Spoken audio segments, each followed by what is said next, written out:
slow up, no I don't take shit. I got no love for the fakeness. If you wanna play tough and wanna hate this, I'll always show up. I don't ever slow up, no I don't take shit. I got no love for the fakeness. If you wanna play tough and wanna hate this, I'll always show up and make a statement. I don't ever slow up, no I don't take shit. I got no love for the fakeness. If you wanna play tough and wanna hate this, I'll always show up and make a statement. Everything I do so instinctive and so passionate. Every word I move so descriptive like an adjective. I got a vendetta against people who patented being negative when you should be getting after it.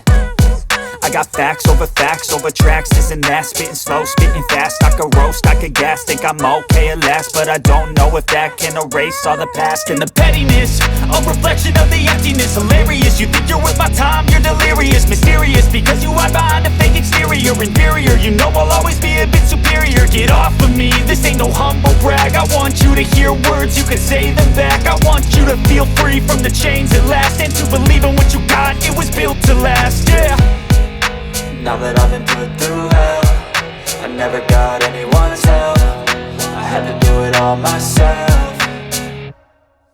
I don't ever slow up, no I don't take shit. I got no love for the fakeness. If you wanna play tough and wanna hate this, I'll always show up and make a statement. I don't ever slow up, no I don't take shit. I got no love for the fakeness. If you wanna play tough and wanna hate this, I'll always show up and make a statement. Gonna learn the consequence of being incompetent. Mental health is confidence, dreams and some honestness. I'm not here to save the day, that's for you to take away. I could play a million mind games, but instead I say something not illogical, something that is topical. Rub it on and watch it go, make yourself unstoppable. Dreams are irresponsible, but they're always possible. If you just believe, you could be so remarkable. Thoughts in my head, a collage and they spread. I'll be great one day, going off of my meds. No, I'm not giving up, no, I'm not giving in. I will make it to the top, taking off in the wind. I gotta make it, I'm saving every day to taste it. I'm patient, but my mind, it can hardly take it. I'm chasing a dream that I've had for several ages. A vacant, modern kingdom for the taking.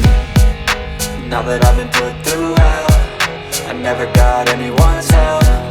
I had to do it all myself.